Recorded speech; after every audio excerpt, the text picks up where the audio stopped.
I think the Cornell game, again, we got runs early for Jen. And, she had 6 strikeouts. We won 3-1, got 2 runs early and then another run. So I think Jen, in that tournament, again, was comfortable with runs and knowing that she had a great defense behind her, and that, she was comfortable. She's locked in, and, that was the first time ever that we have won at the Sacred Heart level, an NCAA tournament game. So that's going to be our claim to fame. But now bowling has done it, but at least we did it first. Yeah, I don't think Bip and Pam and Vicky made it apparent to us that was on the line.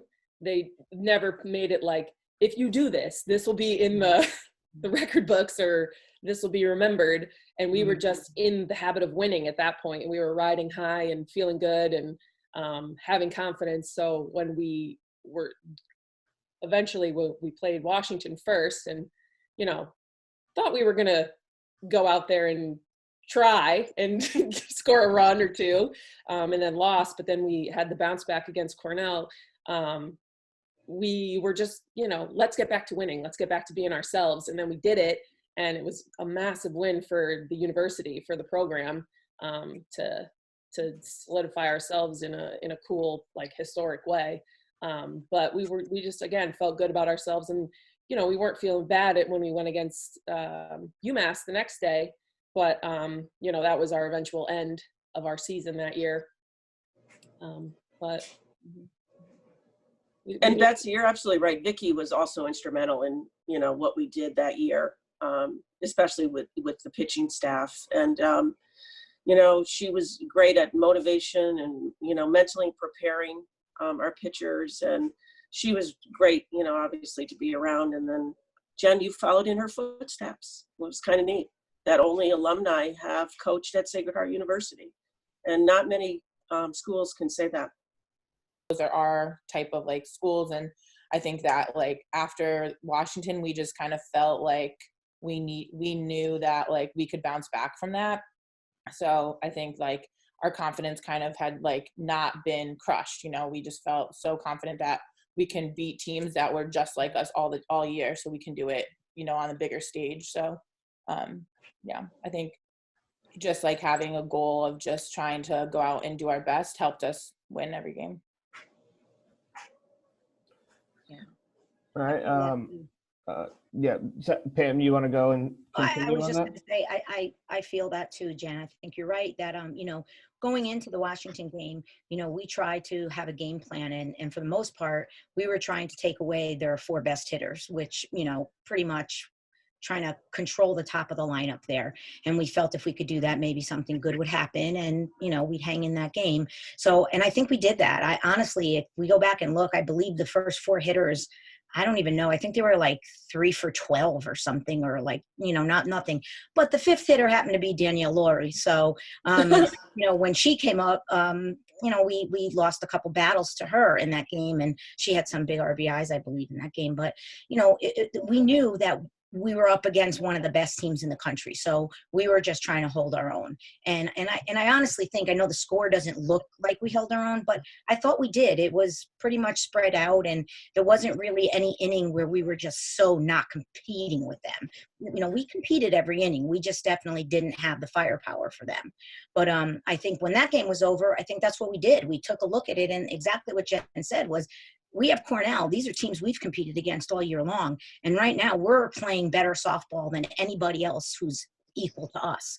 And I think the girls really rallied around that. And they said, get out there, get a win, and let's take our shot at UMass next. So that's the kind of fight that team had, though. They weren't intimidated very easily, honestly, which is why they were winners. So.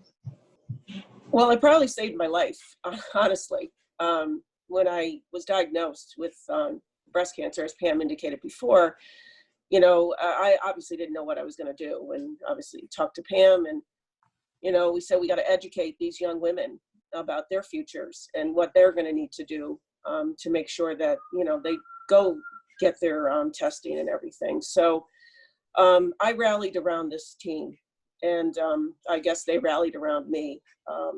And, you know, if I was ever going to get breast cancer, I'm glad it was during my softball season, because that motivated me to get out of bed and go to the games and go to practices and do whatever I could, the best I could. I just even remember we were playing LIU. We had to postpone the game, and it was a Monday. And that was when my chemo treatment was. So I went to my treatment, and then I went to my game. So I didn't have time to think about, you know, being sick or anything. I just wanted to be there. I felt stronger when I was with our team, and that got me through. But, you know, going to the tournament for the first time, winning the tournament, winning an NCAA game, it'll be one of my favorite seasons in that year for sure. Yeah, I think the word that comes to mind about that season is just inspirational. You know, not only we rally around BIP and to watch the girls really embrace that, but to see them come to their talent finally come to fruition. You know, we knew we had that kind of a team. And I don't know, maybe we needed some kind of, you know, crazy circumstance to really get them confident enough to do it for somebody else. And then in turn, they found a lot of good things out about themselves. So for me, it's without a doubt probably one of, if not the favorite season in the Division I times for Sacred Heart University, because A, my best friend was okay and she was going to be okay, and B, you know, the kids that we love and care for got their dreams to come true, and it was our first time going away to the tournament. The respect and everything that they felt was magical, really, and it gives us something to long for going forward, that we have to get back to that. And yeah, 2009 probably my most favorite season, without a doubt. The 2008-2009 season was my senior year, so it was do or die for me at that point regardless. And then in February, I remember when BIP came into practice and they called us over to tell us about her diagnosis before we were, you know, finishing up our preseason practicing and heading down south to play games.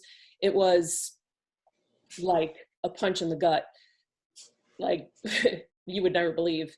But the team, like Pam said, it was a feeling that, you know, was magical, and it started out a struggle. We didn't win very many games in Florida that spring training season.